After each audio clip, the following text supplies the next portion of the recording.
Kwa hivyo karibuni sana katika ibada ya kusikiliza neno linaloweka msingi kwa nini mizunguko yote hii. Na hivyo nawakaribisheni tunapoombeana katika kusikiliza ukweli huu, na Mungu wetu atubariki sana. Tuombe. Asante Mungu wetu kwa wingi wa rehema na fadhili zako, tumekuja ulipotuita. Na asante kwa sababu ya nafasi hii ambayo ni wewe na wewe peke yako tunayetamani kukuona. Roho wako Mtakatifu awezaye kufikisha neema hii katika mioyo yetu, atujalie kusikia, kuelewa na kuitikia, ili yote yatakayomalizika leo katika mikutano Sabato hii na siku ya kwanza ya juma, sisi tuone umuhimu wa kupata usalama ndani yako na wa haraka na wepesi kwa ujasiri kukutumikia tunaposubiri kuja kwako mara ya pili. Na Mungu wetu utukuzwe katika jina la Yesu Kristo, amina. Wakili mwaminifu.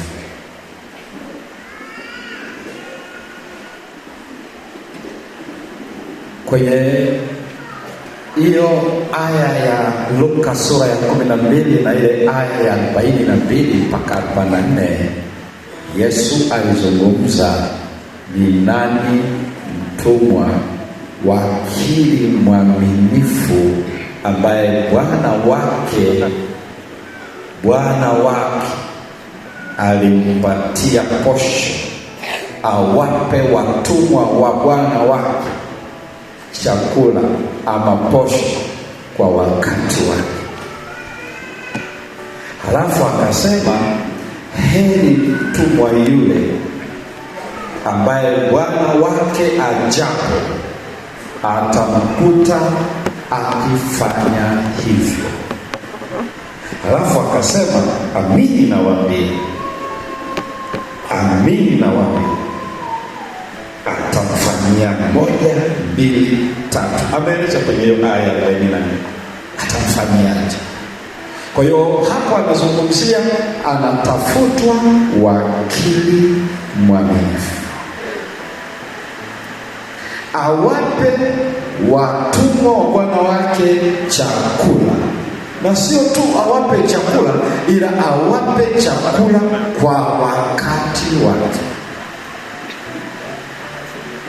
Na ameenda atakaporudi amkute akifanya hivyo.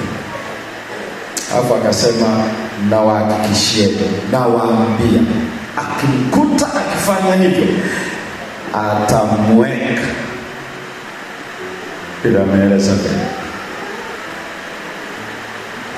Kwa hiyo Yesu anazungumzia juu ya wakili mwaminifu, ndivyo anavyozungumza. Na ndio maana kwenye kile kitabu cha Wakorinto ya kwanza sura ile ya 4 aya ya kwanza na ya 2 inasema, mtu na atuhesabu hivi sisi tu mawakili wa siri za Mungu. Na hapo tena inapohitajika ni mtu aonekane kuwa mwaminifu. Kwa hiyo sio tu kwenye Yesu anayezungumza habari hizo, lakini anawatuma wanafunzi wake, na wanapoandika Paulo anawaambia watu watuhesabu sisi ni mawakili wa siri za Mungu. Lakini anasema ili tulikane sisi tu mawakili, anaeleza hivi, tuwe waaminifu. Tuwe waaminifu. Na kwa nini anazungumza vile? Kwa nini anazungumza uaminifu? Na unapimwa kwenye nini? Unapimwa kwa kuwapa watu posho kwa wakati. Kwenye hiyo Luka sura ya 12 aya 42 mpaka 44. Uaminifu unapimwa kwenye kuwapa watu posho kwa wakati. Kwenye Mathayo sura 25 inayo mithali ama mifano mitatu ile sura, na alizungumza ile maneno juma la mwisho la huduma yake kabla hajafa. Alizungumza mwishoni mwa huduma yake, na baada tu ya siku chache alikwenda Kalvari. Na hii mifano mitatu alizungumza kwa ndani ya hotuba moja. Ya kwanza ni wanawali kumi, ambayo ndio aya ya kwanza mpaka aya ya 11. Wanawali kumi, ameeleza walikuwa wote sehemu moja, walikuwa wote na taa. Kama kulikuwa kunahitajika sare, walikuwa na sare ya aina moja. Kama walikuwa wamefanyia zoezi la nyimbo za kumpokea bwana harusi, wote walizijua zile nyimbo, ila usingizi waliupata wote. Jambo moja tu lililotofautisha ni mafuta, na Biblia inaeleza hilo tu ndio lililofanya wajulikane wapumbavu na wengine wenye busara. Hoja ya hiyo mfano, walikuwa wakimngoja bwana harusi. Yesu anazungumza mfano ule ndani ya mkutano wa jinsi harusi ilikuwa zinafanyika Palestina, Mashariki ya Kati. Msafara wanayekuja kuoa aliandamana na watu kutoka kule alikokuwa anaishi, na kwa sababu ya ratiba za kule, wakati mwingine walichelewa, wakafika masaa yameenda. Lakini upande wa bibi harusi walipaswa kusubiri anapokwenda, akienda anakuja. Bwana harusi ameenda na rafiki zake, wameenda kumchukua bibi harusi. Sasa mipango ya kule inaweza ikachelewa. Sasa wakiwa njiani wanakuja, hawa wanaokuja kuwapokea, kwanza walipaswa wasikie sauti kutokea mbali, watoke hapo wanapolala, waende njiani kuwalaki. Ndivyo ilivyokuwa inafanyika Mashariki ya Kati. Kwa hiyo Yesu anazungumzia habari hiyo, akielezea yeye mwenyewe bwana harusi na wanaomsubiri kuja kwake. Kitakachotakiwa, Yesu anasema neno moja tu, ni Roho Mtakatifu. Basi, kwa hiyo anafundisha maandalizi yote tutakayoyafanya hayatakuwa maandalizi ikiwa Roho Mtakatifu atakosekana. Basi alipotoka pale, akaingia mfano wa pili wa talanta. Akasema ni mfano wa mtu aliyesafiri, akaita watumishi wake, akawapa talanta. Mmoja alimpa ngapi? Hamjambo watu mpo? Mnanisikia kabisa? Mmoja alimpa talanta ngapi? 5. Wa pili alimpa talanta ngapi? 2. Wa tatu alimpa talanta ngapi? 1. Nafikiri tutasema 3. Akawaacha wafanye biashara.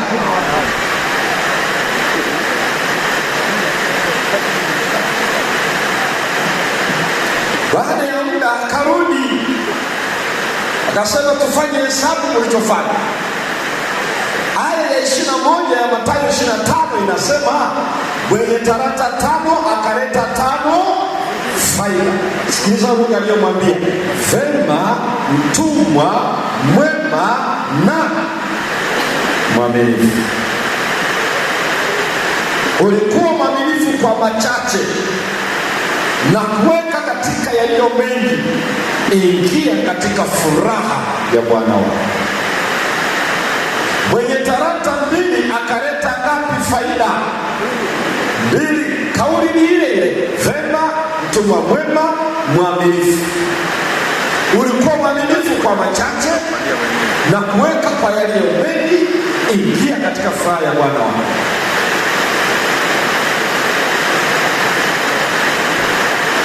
Mwenye talanta 5 alileta faida 100%.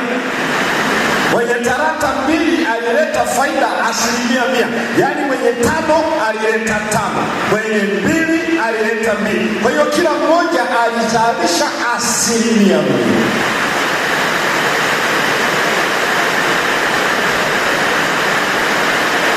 Lakini ukienda kwa aliyepewa talanta 1, yeye akasema, mimi nilikuogopa, nikaona nikiiwekeza itapotea, kwa hivyo nikaificha, ili ukija uipate hiyo yako. Maana wewe ni mtu mgumu, unavuna usikopanda, unakusanya usichotawanya. Kwa hiyo nikakutunzia. Alichokifanya alitunza, akiogopa kisipotee, akikifanyia kazi kitapotea. Yesu alisema hivi, wewe ni mtumwa mbaya, la kwanza. La pili, na ni mlegevu, mvivu. Kama ungekuwa unajua hivyo, si ungeliwapa wanaofanya biashara nipate riba? Kasema, mnyang'anyeni hiyo alionayo, mpeni aliyenayo nyingi. La pili, mkamateni, mtupeni nje, utakuwa na kilio na kusaga meno. Huu mfano unaeleza wale wanawali 5 wenye busara waliomngoja bwana harusi. Walimngoja wakiwa wanafanya nini? Huu mfano unaeleza hivi, walimngoja wakitumika katika talanta walizopewa. Jambo la pili, ile hii na kwanza inasema hivi, kumngojea yeye, hatumngojei tukiwa tumekaa, ila wanaomngojea ni wanaotumika. Wanaotumika ndio wanaongojea, wasiotumika hawangojei. Na wanaotumika ndio wanaoshahidi, wana Roho Mtakatifu, wana mafuta. Pointi ya pili kwenye mfano huo, anaeleza hivi, hakuna yeyote anayesubiri kuja kwa Yesu asiyewezeshwa uwezo wa kutumika. Tofauti ni idadi ya uwezo, idadi ya talanta, idadi ya karama, ila hakuna asiye na karama au talanta.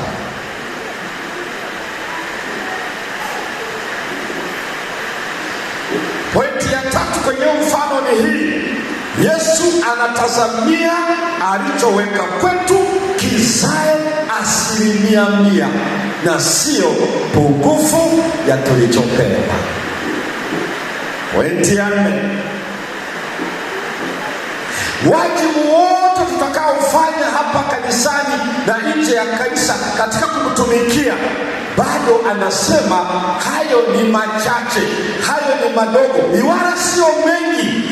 Atakapokuja atatuweka kwa yaliyo mengi. Kwa hiyo ukifanya lolote kwa hali yoyote, umechoka, unajisikia hivi, hali yote utakayofanya, usisahau ni madogo, ni machache, ambayo yakilinganishwa na atakapokuja. Pointi ya 5 ambacho tunapaswa kufahamu katika wazo hilo ni hili, hakuna hata mmoja asiyetumika atakayemlaki Yesu. Wanirudie, hakuna hata mmoja atakayeingia mbinguni ambaye hakumtumikia, hata mmoja. Hayo na ndicho alichoeleza hapa. Badala yake atakuwa kwenye kilio na kusaga meno. Akaingia mfano wa tatu. Huu mfano wa tatu ambao unaelezea kondoo na mbuzi. Kondoo mkono wa kulia, halafu mbuzi mkono wa kushoto. Na anasema atakapokuja mwana wa Adamu atawabagua, wengine mkono wa kuume, wengine mkono wa kushoto. Na anaeleza kwa nini waitwe kondoo na kwa nini hao waitwe mbuzi. Kuanzia aya 34 mpaka 40 anaelezea wenye sifa ya kuitwa kondoo. Anawaambia hivi, njoeni mliobarikiwa na baba yao. Nikabaki najiuliza, wamebarikiwaje na baba yake?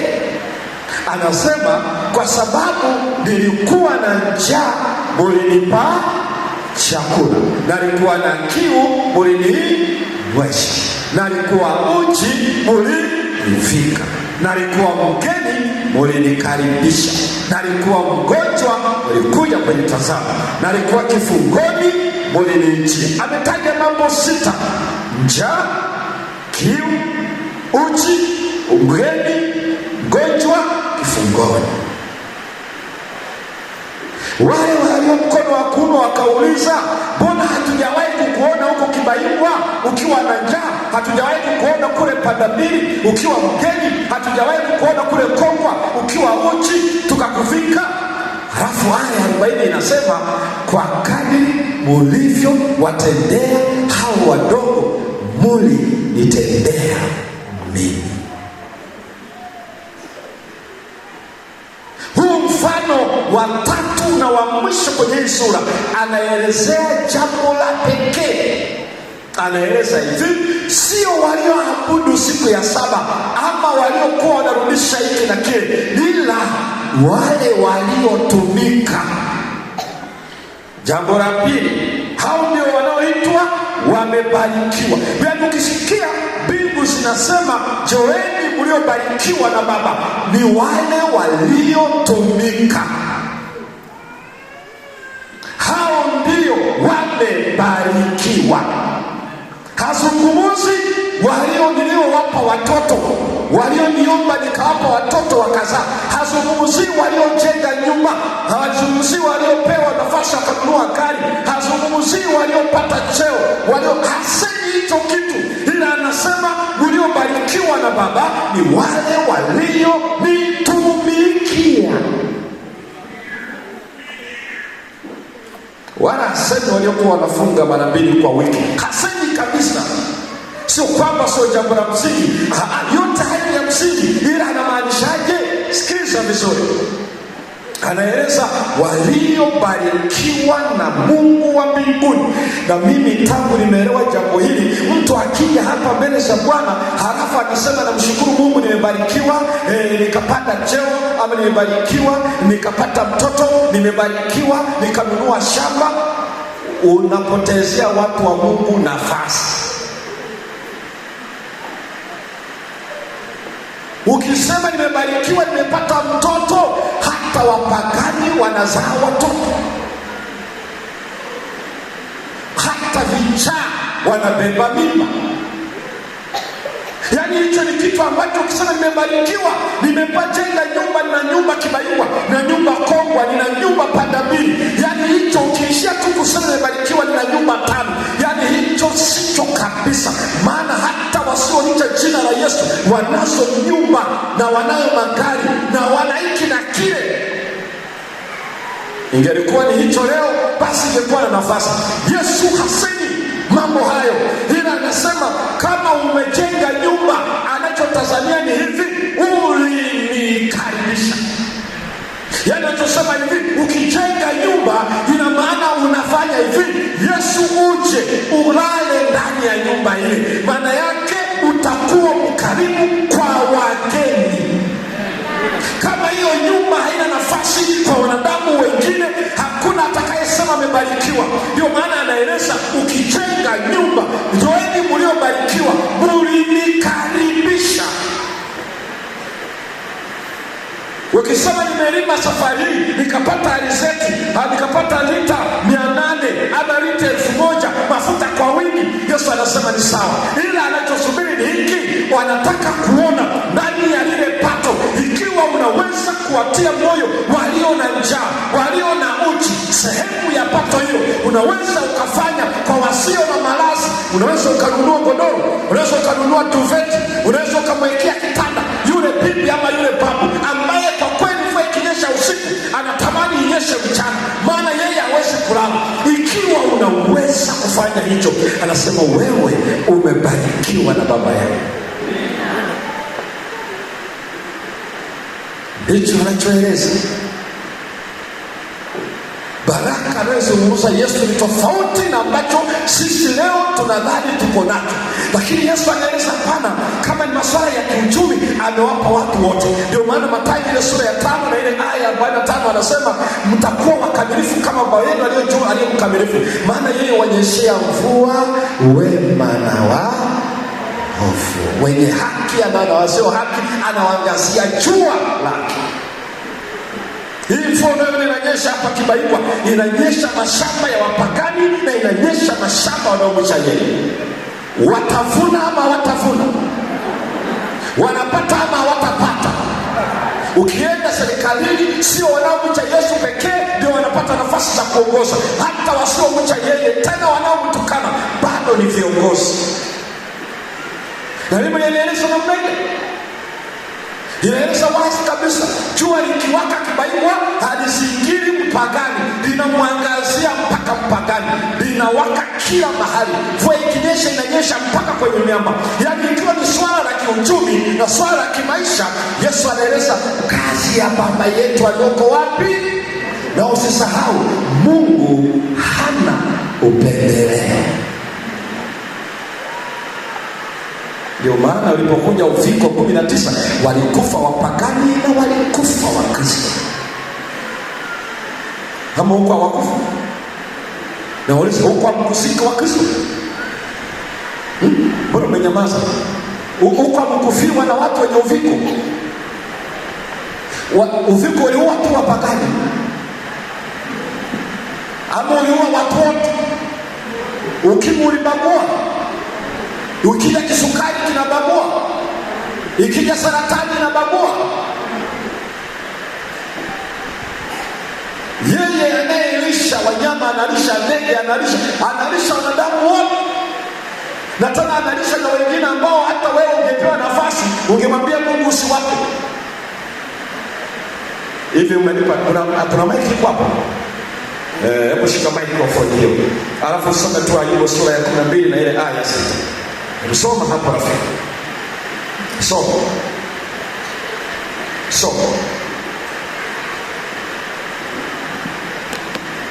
Na nyingine hapo Ayubu 12 aya ya 6. Aya ya 6 anasema, hema za wapokonyi hufanikiwa. Wapokonyi ni watu gani? Wanyang'anyi, wezi, mafisadi. Hema ni kitu gani? Ni familia za wezi, majambazi, mafisadi. Zinafanyaje? Amesema hufanikiwa. Kanisa zinafanyaje hizo familia? Zinafanikiwa. Huku tunakokaa kule hakuna wanamna hiyo ambao wamefanikiwa. Halafu akasemaje msomaji? Na hao wamkasirishao Mungu hukaa salama. Wanaomkasirisha Bwana, anaeleza kumkasirisha Bwana ni ule utendaji wa uovu. Yaani wanaotenda maovu wanamkasirisha Bwana, lakini bado wanakaa namna gani? Salama. Halafu mikononi mwao Mungu huleta vitu vingi. Mikononi mwa hao waovu hao, nani anawapa vitu vingi? Mungu. Sio Freemason.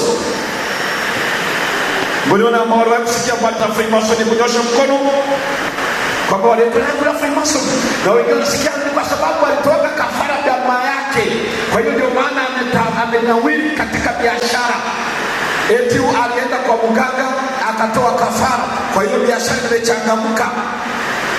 Biblia inaeleza hao waovu wanaomkasirisha, nani anawapa? Mungu.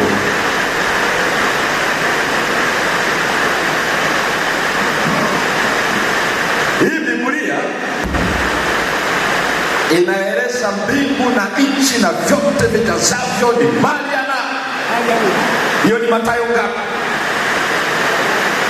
Ni Mathayo ngapi inasema hiyo fungu? Mbingu na nchi na vyote vijazavyo ni mali ya Bwana. Hiyo ni ya Mathayo ngapi? Mnaelewa? Zaburi 24 aya ya kwanza. Ndio inaeleza vile. Na Biblia inaeleza fedha ni mali ya Bwana, dhahabu ni mali ya Bwana. Hiyo ni Hagai 2 mstari wa 8. Leo kuna watu wanazungumza, wapagani wanapewa hela na shetani. Na shetani ni malaika ama sio malaika? Je, malaika naye anaumba ama hawezi kuumba? Na dunia hii na vyote vijazavyo ni mali ya nani? Kwa hiyo Mungu ni mvivu kiasi kwamba shetani ndiye anaonekana ana huruma nyingi, anayetupenda mno. Kwa hiyo anachukua vya Bwana anatupatia sisi. Kwa hiyo Mungu alipotuumba ametupelekeza. Kwa hiyo shetani anaonekana anatujali, anatuhurumia mno.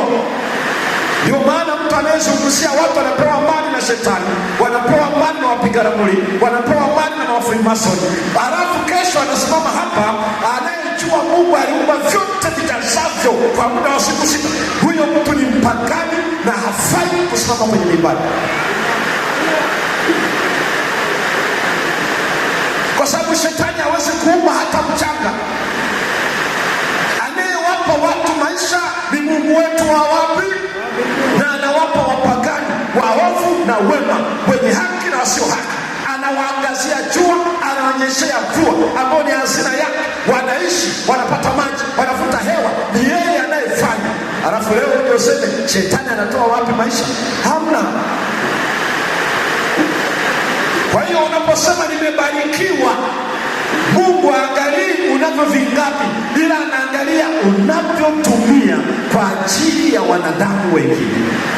Hao ndio waliobarikiwa na baba yake. Pointi ya pili kwenye huo mfano wa kondoo na mbuzi, anaeleza hivi, sikiliza anachokieleza pale. Chochote unachomtendea mwanadamu, Yesu anataka ujue na mimi nijue, sio huyo anayetendewa, ila ni nani anayetendewa? Yesu Kristo. Huduma yoyote unayoitoa kwa mwanadamu ili ujue sio yeye, ni nani? Yesu Kristo anayetendewa. Hiyo ni pointi ya pili. Ya tatu, anataka tujue hivi, sio anayepokea anayebarikiwa, ila ni anayetoa ndiye anayebarikiwa. Ulisikia somo la sadaka hapa, wakati anazungumzia ni heri kutoa kuliko kupokea. Na unajua hiyo ni Matendo sura 20 aya 35. Paulo alisema, nakumbuka maneno aliyoyasema Bwana Yesu mwenyewe, ni heri kutoa kuliko kubarikiwa, kuliko kupokea. Na unajua vitabu vyote vinne vya Injili hiyo aya haijaandikwa. Paulo anasema hayo ni maneno aliyoyatamka Yesu mwenyewe, kwamba waheri, maana yake waliobarikiwa. Wanaobarikiwa ni anayetoa, sio anayepokea.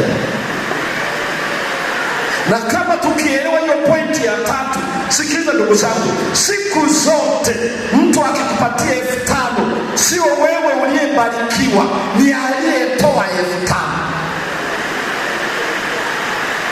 Wangapi wananisikia mpaka saa hii hapa? Hakuna anayebarikiwa kwa kupokea. Kanuni ya mbingu kati yetu na wanadamu tunayotendeana mema, lolote jema unalotenda ndilo maana wewe umebarikiwa. Yule anayetendewa mema, mbingu hazisemi amebarikiwa. Mbingu ziko kwenye kutenda na sio kutendewa. Katika kubarikiwa ni unachotenda na sicho unachotendewa. Ukinunuliwa nguo, sio kwamba umebarikiwa wewe, isipokuwa aliyebarikiwa ni aliyenunua nguo.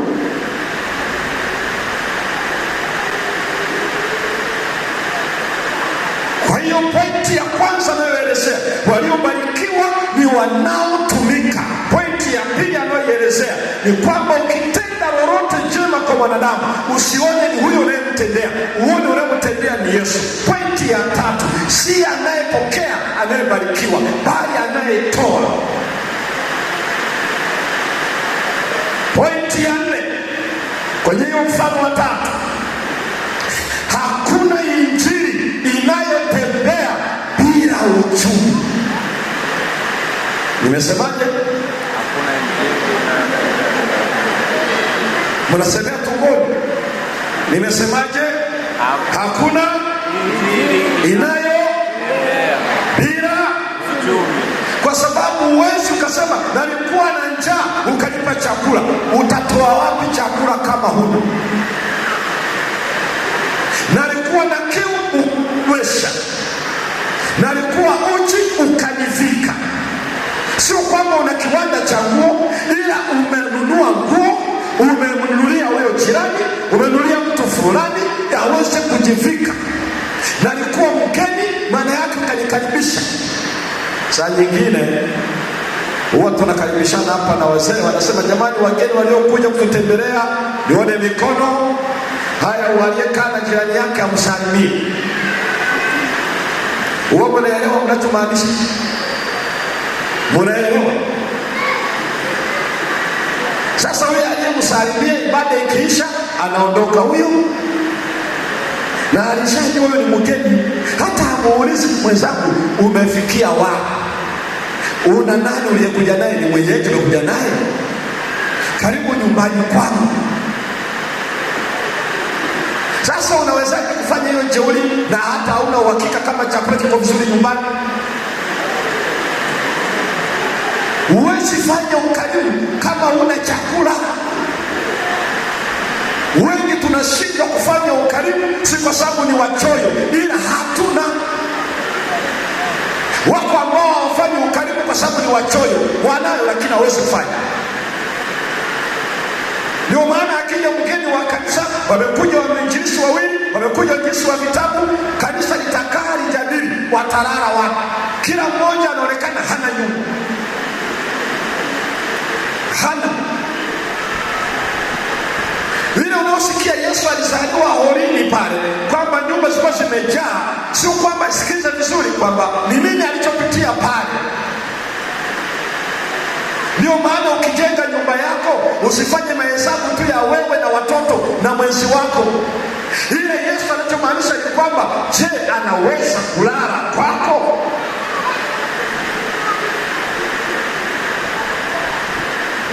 Ndicho hicho anachozungumza.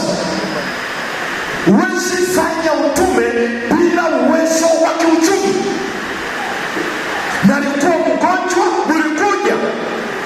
Sasa mtu ameugua, ni jirani hapa Kibaigwa, jirani yako ameugua, baadaye ikashindikana, wakampeleka General pale Dodoma, ama wakampeleka Benjamin Mkapa hospital pale.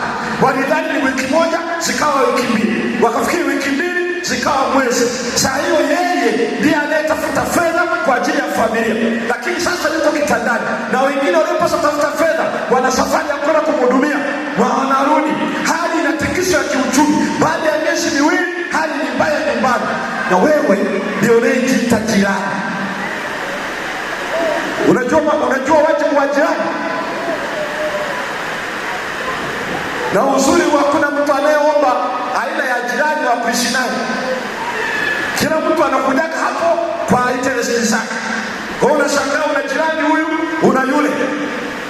Lakini kama una nafasi ya kufanya kila watu mambo yako ya kiuchumi umeweka kwa ajili ya utume, utatoka hapa Kibaigwa, utalipa nauli, utasafiri mpaka General ama utaenda Benjamin, na uende mikono mitupu. Umekuja na shilingi 50,000, umekwenda na 100,000 ikusaidie matibabu, lakini pia kule nyumbani kuna kitu unafanya kwa sababu umeivisha mahindi. Pale nyumbani hawajalima, wanashughulikia ugonjwa. Mbona mwambie ndugu zangu wapendwa, nalikuwa mgonjwa, mlikuja kunitazama.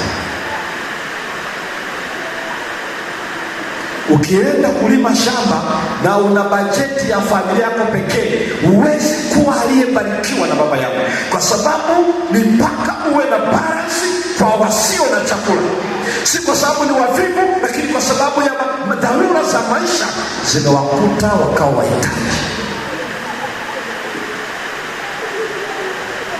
Hata kama yule jirani angelikuwa sio Mwadventista, hata kama huyo jirani angelikuwa sio Mwanglikana, hata kama angelikuwa ni Muislamu, lakini amelazwa ugonjwa unatufunga mahala, alafu huko nyumbani hali ni tete, mazingira huko nyumbani yameharibika, lakini huyo yuko hospitalini. Unapompelekea taarifa nyumbani wanaendelea, huku nyumbani huku pia unaichukua hii kama sehemu, hutakidi yote, lakini kuna kitu unafanya kwa ajili ya familia yake, lakini kuna kitu unayefanya, unaenda kumwangalia hakitoka hospitalini,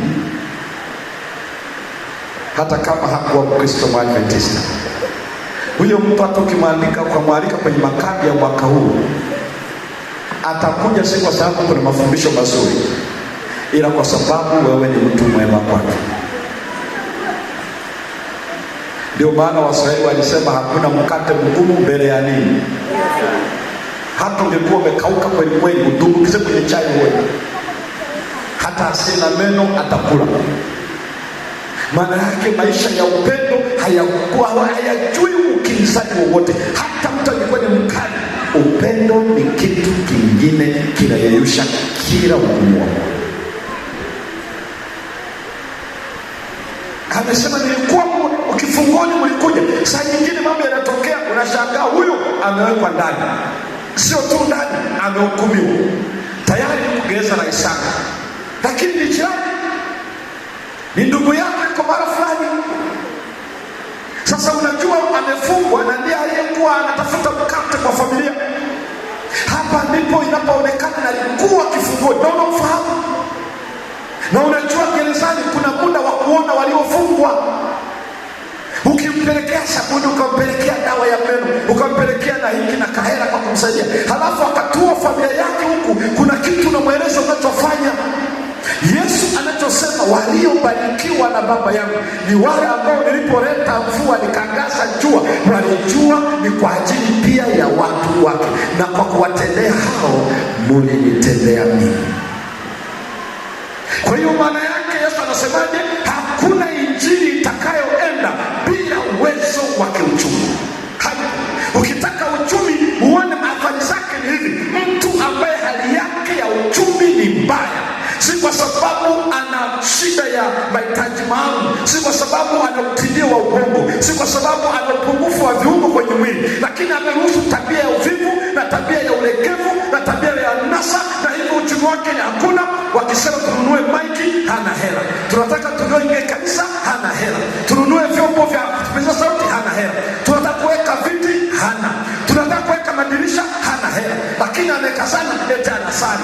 Yaani mtu asiye na uwezo katika kutafuta rehema na fadhili za Bwana ndani ya siku 6, huyo mtu ni vigumu kwenda mbinguni, hatafanya chochote. Hawezi kununua masomo ya sauti ya unabii akaleta kanisani kwamba watu wasomeshwe. Hawezi. Hakuna injili isiyoenda bila uwezo wa kiuchumi. Na ndio maana nikaelewa kwa nini ukiona mtu anafanya kazi ya utume hafanyi bure, iko nguvu ya kiuchumi. Hebu soma kitabu cha Mithali sura ya 19 na ile aya 7.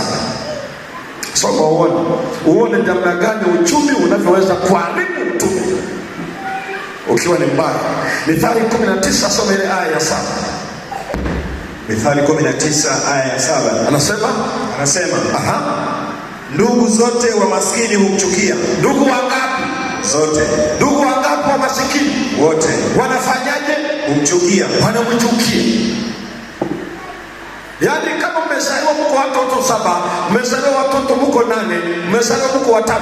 Yaani ukiwa masikini, nisikize vizuri, umasikini unakufanya uchukiwe na ndugu zako. Nini kinafanya mpaka ndugu zako wakuchukue na mlinyonya nao titi moja? Ukwani unawatukana? Kinachofanya wakuchukie ni ule unawatukana? Hamna. Kinachofanya wakuchukie ni nini? Ni nini? Wamesemaje? Wamesema nini? Umaskini. Sasa umaskini imekuwaje mpaka kuchukia? Ndicho nachouliza. Unakuwa tenge. Yaani wewe unaomba kila leo, kila kitu unaomba, hata hata mboga za majani unaomba na mvua huwezi kuotesha. Mkipata msiba kwenu, wewe unataka wakubebe kama hizi halipi nauli. Ukichomoka ukafika kwenye msiba, sasa unamvizia, wakati wa kurudi unataka kurudishe kwa nauli yake na hamkujadili. Yaani umasikini unakufanya heshima yako kwa ndugu zako inaharibika. Tena mimi nasema wanakuchukia. Hata ukimwambia tulinyenya ziwa moja, tulipita kwenye tumbo la mama, hiyo inasaidia nini? Hiyo ngonjera inasaidia kitu gani? Na ndio maana kama baba na mama wako pale, halafu mzazi wale vijana wakubwa wakatoa wazo, tunataka baba yetu akae Kibaigwa. Kijana mdogo yeye labda yuko kule Mvuma, akasema baba na mama, mimi wazo langu ningelipenda waende wakae Njombe. Na waulizeni swali, mnafikiri baba na mama watafanyia maamuzi wazo la nani? Ninawauliza, unafikiri maamuzi yao yataelekea wapi? Yataelekea kwa yule wa Njombe, kwa sababu akiugua anayetuma hela ya matibabu ni wa yule wa Mvuma. Anamchukua mpaka eneo hospitalini, analipa bili. Sasa wewe unaleta ukubwa hapo kutoka tumboni, kwani ulifanyia kazi uzalio wa kwanza? Kama uliwahi kuzaliwa kutoka tumboni, hiyo akili yako kwa miaka yote hiyo, mbona haiwezi kumudu maisha? Na wewe niwaambie, kama kifo kingelikuwa kinaomba ruhusa ya wazazi kwamba 2027 ninabisha hodi kwenye watoto wako, sasa ili msijichagulie baba na mama, mkae mniambie nitakapokuja nipite na nani, na waambieni tungekuwa tumeshachaguliwa hapo siku nyingi.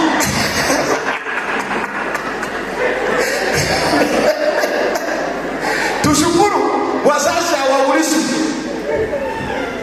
Ndio maana ukisikia amekufa yule kijana, amekufa yule binti ambaye ndio ilikuwa M-Pesa, ndio ilikuwa ATM yake, unasikia watu wanasema kwa kweli, hata mtu anajiuliza apelekeje taarifa ya msiba.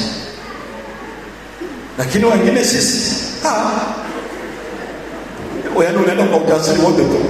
Alikuwa anavuka barabara kakutwa rahisi tu. Mzee nao unakuta ana stamina, msiba na uumbile ana stamina. Maana aliyekufa yule kwanza alikuwa ni majani, anachukua mpaka vya baba. Yaani mashamba Tanzania ya kutosha, yeye amejibaza, anataka urithi mpaka baba ampe, na anaweza kufanya kazi akapata hela akanunua mashamba yake, ila macho yake yote amekadolea ile mahali ambayo dada zake waliolewa. Yeye naye anadhani naye alizaa wale dada zake. Kili za wafuga minyoo. Unafikiri wewe angekuwa wazazi wanasema wachague watavuka 2027? Ni kwa vile wapewe nafasi. Ni kwa vile wewe ni shahidi, kuna mtu amefariki kwenye familia yenu ambako hata ule uzuri ilikuwa ya kawaida tu, watu wasielewe, lakini kuna msiba ulipoingia ulitikisa. Biblia inaeleza ndugu wote wa masikini wanafanyaje? Wanamchukia. Sio mstari wa 4. Mstari wa 4. Mstari 19 mstari wa 4 unasemaje? Utajiri huongeza rafiki wengi. Utajiri unaongeza marafiki wangapi? Wengi. Halafu bali maskini hutengwa na rafiki yake. Yaani sikiliza kanuni ya Biblia. Ukiona mtu anasema naomba uwe rafiki yangu, hao ni watoto wa chekechea na primary ndio wana vituko vya namna hiyo. Wewe mtu mzima hivi unaendaje kuomba urafiki? Biblia inaeleza hivi, utajiri unaongeza marafiki wangapi? Wengi. Lakini umasikini unatengwa hata na nani? Rafiki yake. Yaani hakuna rafiki yeyote anayetaka kuwa na rafiki masikini. Ndio maana msiba ukipatikana kwa tajiri, kuna mtu anawaalika. Nauliza, kuna mtu anawaalika? Je, huwa wanajaa ama hawajai? Huwa wanawahi kuondoka ama wanakaa muda mrefu? Kwa sababu kuna hakika ya marazi, kuna hakika ya meni. Kila siku wanachinja ng'ombe. Sasa wakina sisi hawa Nikiugua muda wa wiki moja mambo yameharibika. Kwa hiyo nikikata moto kule hospitali, kaka mkubwa akaja kwenye mazishi pale kaburini, jamani, unajua ameugua muda mrefu. Kwa hivyo baada ya mazishi ndugu wako huru. Matanga imefikia wapi? Waliosoma Cuba wenye dini ngapi wanajua hiyo kodi kabisa. Na unajua hata watu wanasema jamani, si wavunje tu Matanga, hali ya ulaji hapa ni duni, maeneo ya kulala ni shida, halafu anang'ang'ania eti msiba uendelee. Mpaka hata watu wanasema hivyo, hawa wana akili kweli? Lakini wale wenye uwezo wanaweza kukaa wiki mbili kila siku ng'ombe. Saa hiyo hata kama ni kwaya, tunapiga injili asubuhi ibada, tunapiga injili jioni. Yaani saa hiyo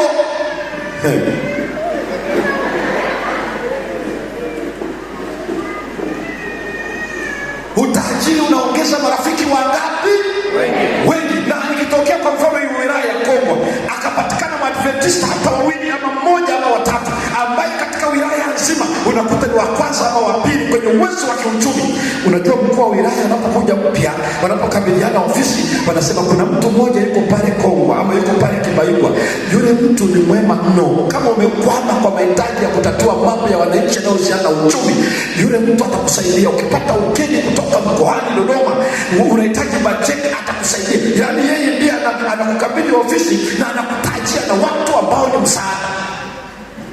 Wewe hata hujaenda kumuona unashangaa, napiga simu, fulani upo? Zamani mzee, umeshakuja kumbe? Niko sasa, usijali, nakuja kukutembelea. Mkuu wa wilaya anakuja kufanyaje? Alafu namwambia ukikwama, hii hapa hela. Ukipata ukeni, hii hapa. Unipigia tu simu. Amekuja wageni sijui kutoka wapi, shilingi hapa milioni 10. Sasa mwaniambia hapa Kibayugwa namna hiyo, kuna mtu atakugusa? Unamgusa yule mtu? Kwa sababu wote hao viongozi rafiki zake. Ukienda kwenye kituo cha polisi hiki, ambapo polisi wakifanya wanakosa budget, wanataka waende washughulikie amani mahala, lakini hawana mafuta kwenye vyombo vyao. Na wao nawaambia mkikwama mniambie. Wanashangaa mafuta kila mwezi, unawapa kila mafuta kila mwezi. Halafu itokee kanisa letu kama ile hapa, katokea mtu fulani anataka kusema ile eneo namna gani, ukipiga simu kwa yule mkuu wa kituo,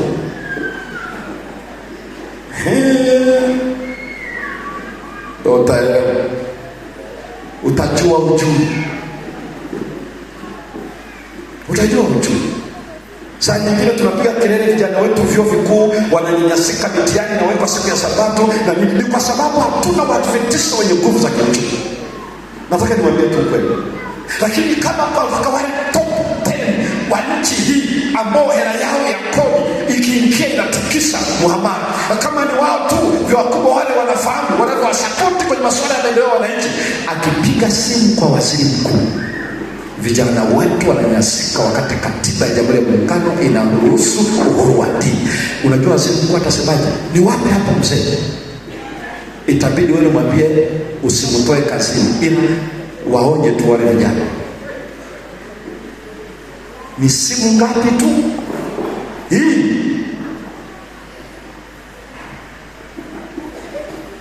Biblia inachokieleza utajiri unaongeza. Haisemi matajiri wanaongeza marafiki, ni utajiri ndio unaongeza marafiki. Masikini anatengwa na rafiki zake, huku kwa ndugu zake anachukia. Nenda Mithali 14 aya 20. Mithali 14 aya 20, ili uone kwa nini wakili mwaminifu haiendi bila uchungu. Huwezi furukuta kwenye uchungu kwenye kazi ya injili bila hali njema ya uchungu. Hebu soma Mithali 14 aya 20, inasema maskini huchukiwa hata na jirani yake. Maskini anachukiwa mpaka na nani? Jirani yake. Halafu bali tajiri ana rafiki wengi. Tajiri ana marafiki wengi. Sasa mpaka hakuna jirani anayetaka kae na jirani maskini. Ndio maana siku ukihama anasema afadhali ngoja wengine nao wakajionee kule. Ukitaka uwe wa maana kwa majirani, uwe na uwezo wa kujitegemea, halafu na uwezo wa kutia moyo wale majirani kiuchumi. Nataka niwaambie ya kwamba kinachofungua mioyo ya watu ni namna unavyogusa mahitaji yao. Ukikosa kufanya hivyo, hata ungelikuwa una swala 5, una swala sijui ngapi, unafanyaje, hakuna atakayepokea Yesu wa namna hiyo.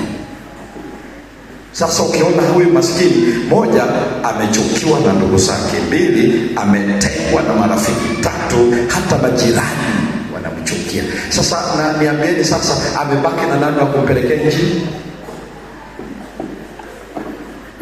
Mniambie, kuna yeyote amebaki nayo kumpelekea Injili? Hawezi kupelekea ndugu Injili, hawezi kupelekea marafiki, maana hana, hawezi kupelekea majirani. Kwa ufupi, hali mbaya ya kiuchumi ni hali mbaya ya kiutu.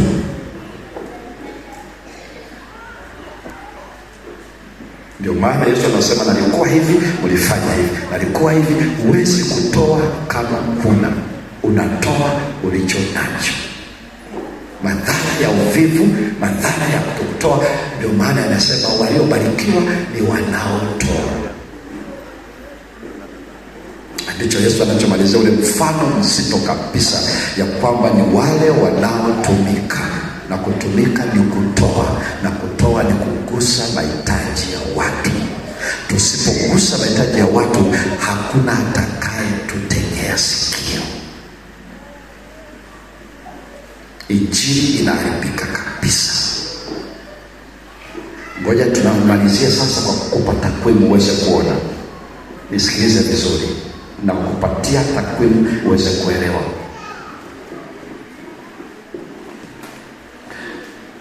Katika wizara ya elimu, wizara ya uchumi ya serikali ya Jamhuri ya Muungano wa Tanzania, taarifa yao ya kipato cha Mtanzania mmoja kwa mwezi mwaka 2024 ni 258,099. Laki ngapi? 50 na ngapi? Na 90 na ngapi? Na 9. Kipato cha Mtanzania. Hiyo nayoeleza ni chanzo sahihi cha serikali.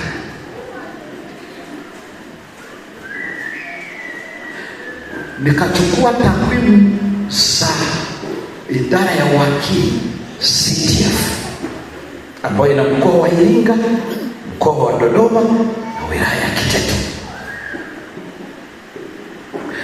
Takwimu zinaeleza washiriki wa CTF kipato chao ni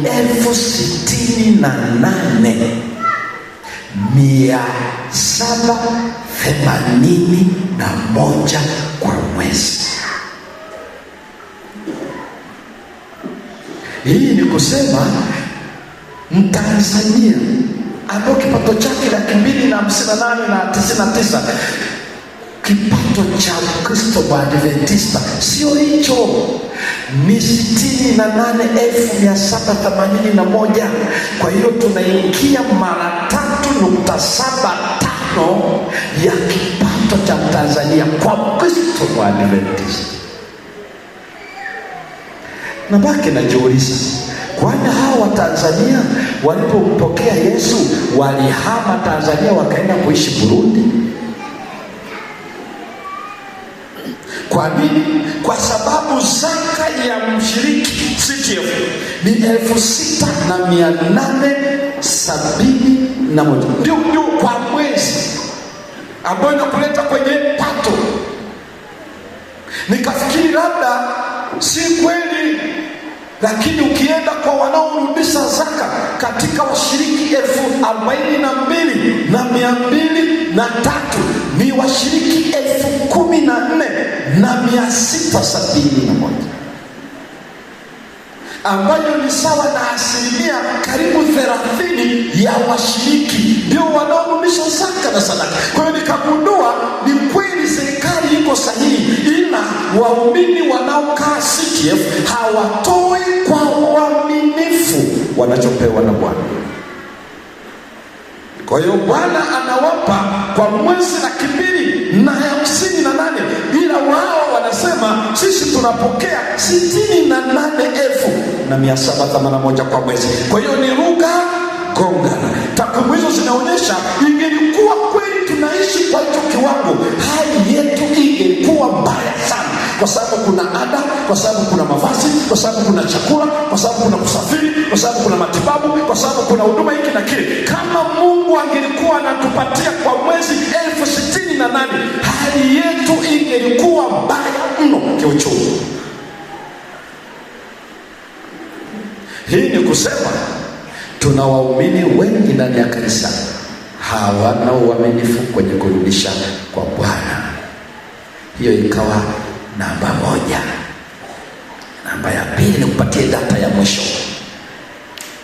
Tanzania katika sensa ya mwaka 2012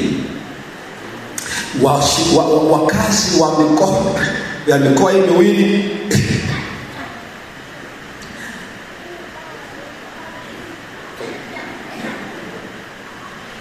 wakazi wa mikoa hii miwili, Dodoma, Iringa na wilaya hii moja ya Kiteto, walikuwa 3,260,000 na kitu elfu. Sasa inafanyika kila baada ya miaka 10.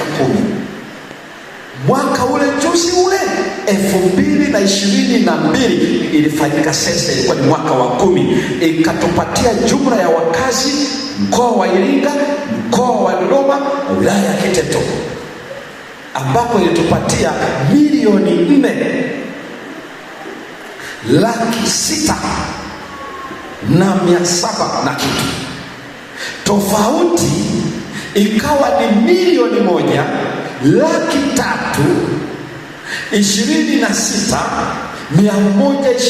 1,326,125,400, ambayo kwa kila mwaka wanaozaliwa kwa mwaka mmoja Dodoma, Iringa na wilaya ya Kiteto ni 136,125 kwa mwaka. Hiyo ndio takwimu ya wanaozaliwa Dodoma, Iringa na wilaya ya Kiteto kwa mwaka, ni watu 136,125 kila mwaka. Nikafuata takwimu ilipoanza CTF mwaka 2018, tulikuwa washiriki 19,099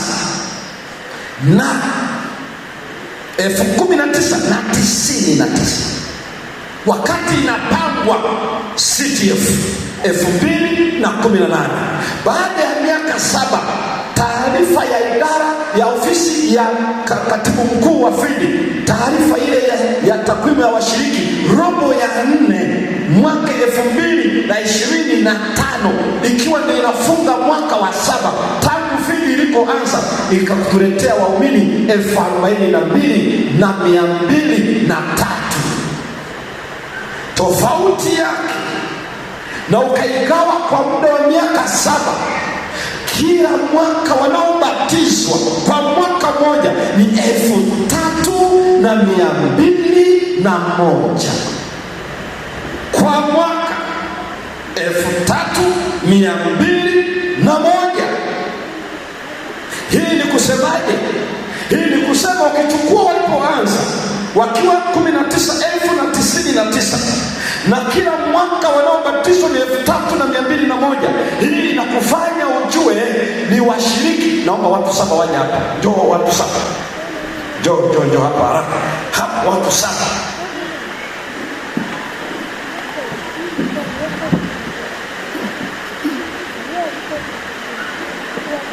Simama hii ngazi, watu 6 simama ngazi hii hapa, alafu mmoja ndio simama hapo chini. Hao ni watu 7, hao ni mimi tu ndio sikuye 7. Mnataka niwafanyie hesabu hii? Asante. 3,201 kwa 19,099, kama 3,201 ndio wanaobatizwa kwa mwaka. Maana yake ni nini? Maana yake ni kwamba ni washiriki 1, 2, 3, 4, 5, 6 wanaofanya uinjilisti kwa mwaka mmoja, na wanamaliza wakifanikiwa kubatiza mtu mmoja. Hiyo ni takwimu ya mtume CTF. watu 6 kwa kazi ya mwaka mzima wanabatiza mmoja. Mpaka dakika hii tunapozungumza, hiki ndicho muda wa miaka 7 CTF inafanya. Usipoangalia takwimu unaweza ukafikiri kuna lolote tunalifanya. Nisikize vizuri, ni mtu mmoja anabatizwa kwa mwaka kwa kushughulikiwa na washiriki 6.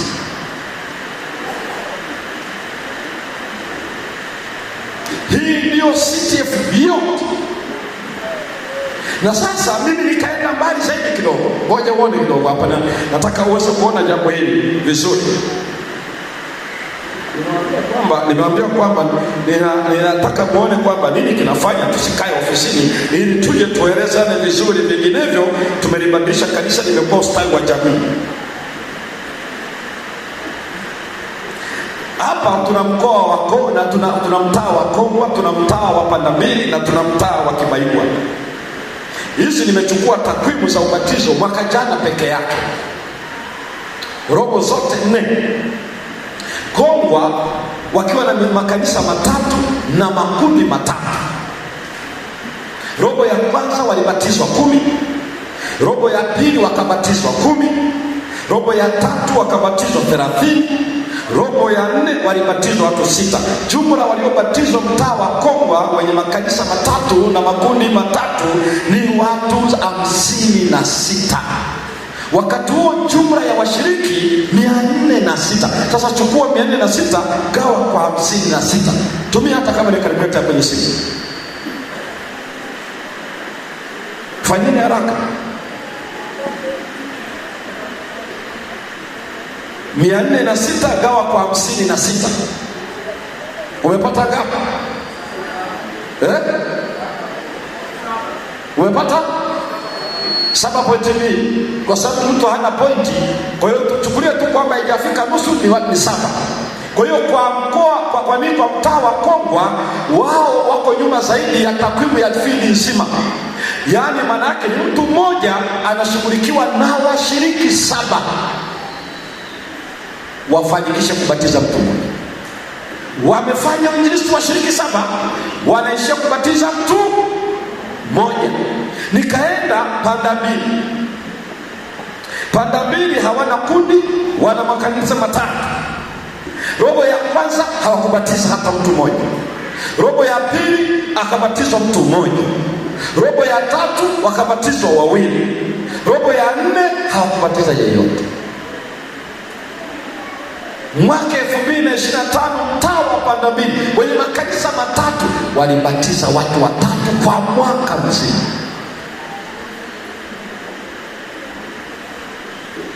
Na idadi yao washiriki ni 174. Kwa hiyo ukichukua 174 ugawe kwa 3, hebu gawa hapo 174 gawa kwa 3 uone hawa watu 3, kila mtu mmoja aliyebatizwa walimhangaikia washiriki wangapi kwa mwaka? Watu washiriki 58. Unajua kanisa moja linakuwa na washiriki 25 kuendelea. Kwa 58 ni zaidi ya makanisa mangapi?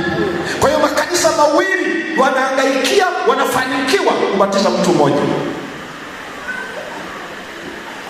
Hii hali sio shwari,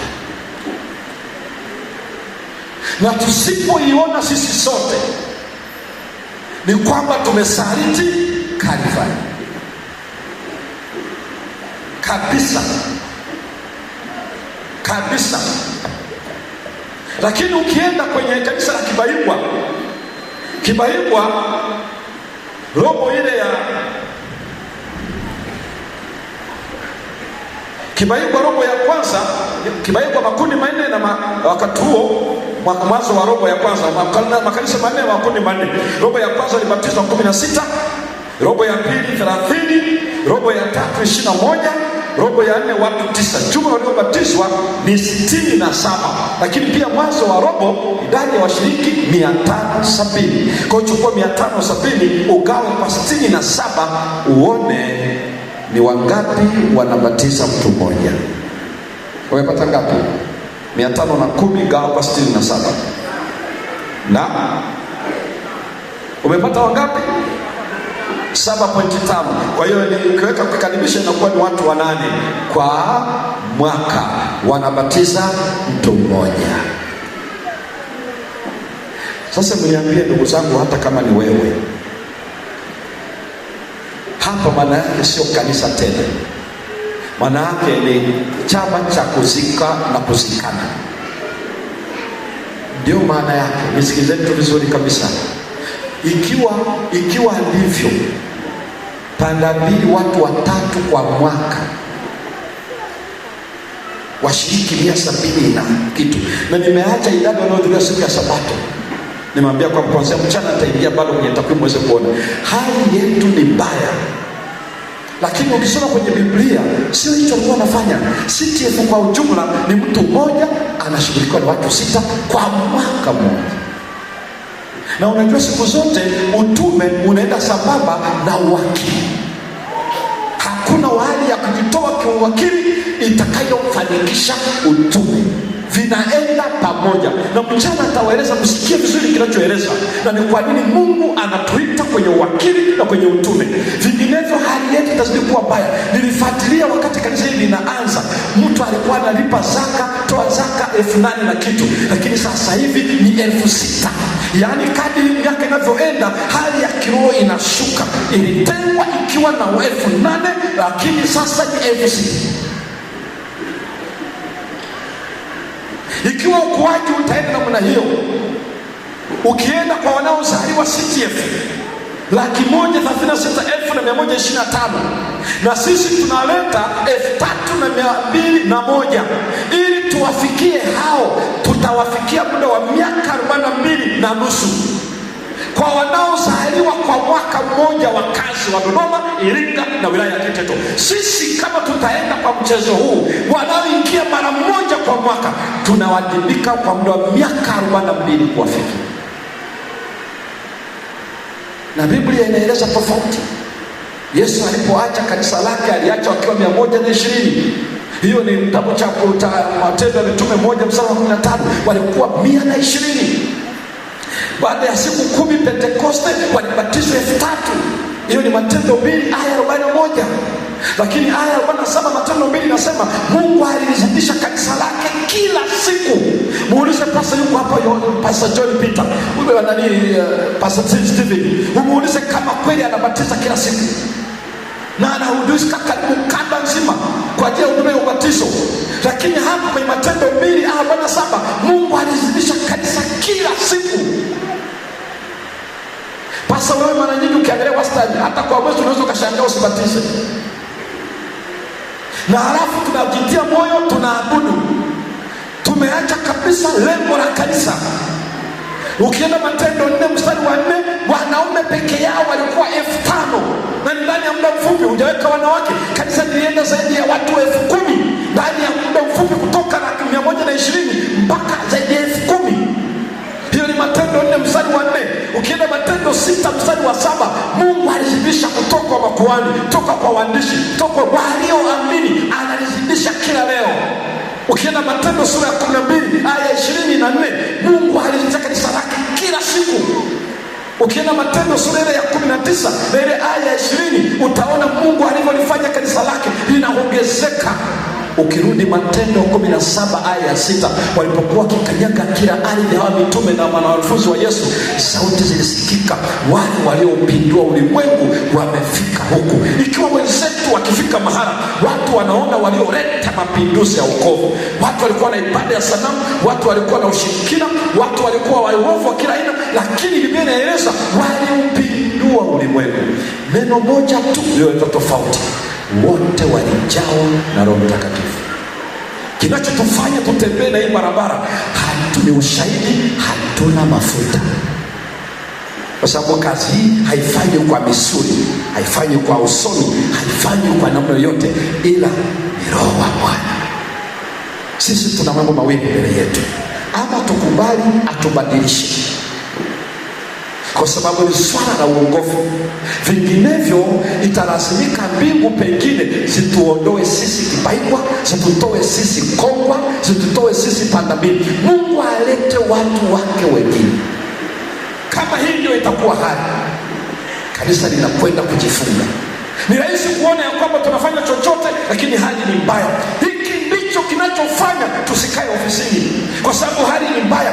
Kanisa halikui, maana yake wokovu wetu kwa Bwana ni mbaya. Ndio maana matoleo yako chini, na ndio maana utume uko chini. Vyote vinaenda sambamba. Kikienda juu, utaona pia uinjilisti umeenda juu. Kama wakili uko chini, maana yake kujitoa kwa watu kwa utume vivyo hivyo. Na hiki ndicho Mungu anachotutafuta. Ni nani basi wakili mwaminifu atakayewapa watu posho kwa wakati wake? Wewe na mimi, kinachohitajika ni ama tukubali, tuungame na kutubu, atusamehe, turuhusu Roho Mtakatifu afanye maishani mwetu.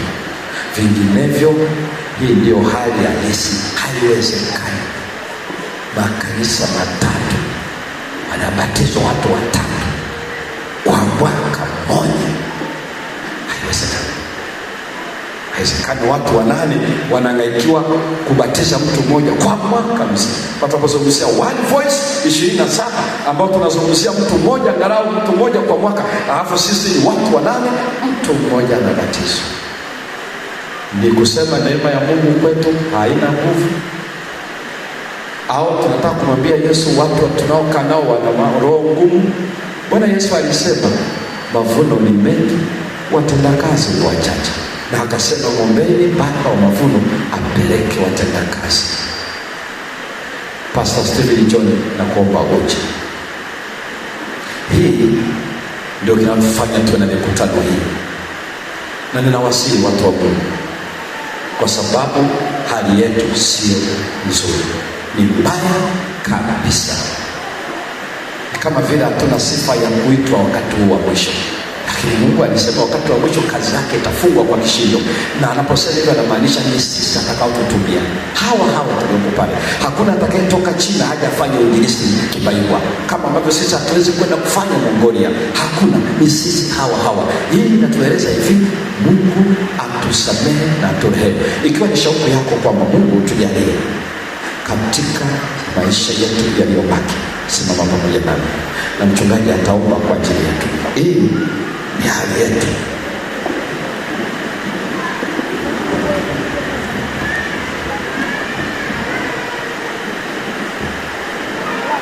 Basi tuombe. Tunakushukuru Mungu wetu kwa sababu kila mmoja amesikia ujumbe huu. Ujumbe huu umekuja kwa wakati wake, tunapoendelea kujitathmini ya kwamba tumetumika vipi, hasa katika kipindi hiki ambapo tumeanza mwaka huu 2026, lakini tumepata pia historia ya kazi ya mwaka jana. Tumefanyaje, katika udhaifu gani? Mungu wetu, kila mmoja ametambua ya kwamba amefanya kazi kinyonge. Tusaidie katika mwaka huu, tusitumike tena kinyonge. Tupatie nguvu itokayo juu. Kila aliye na nia, kila aliye tayari mtumie kwa ajili ya kazi yako. Tunaombea watendakazi wote wa kanisa walioko hapa katika semina hizi, lakini pia tunaombea washiriki wote walioko hapa, tunapokuwa tayari kwa ajili ya kuunganisha nguvu kwa ajili ya utumishi huu uliotukuka. Maana Yesu ulisema ya kwamba unakuja na ujira mkononi kumpatia kila aliyetumika, ili hatimaye aweze kuona faida ya utumishi wake.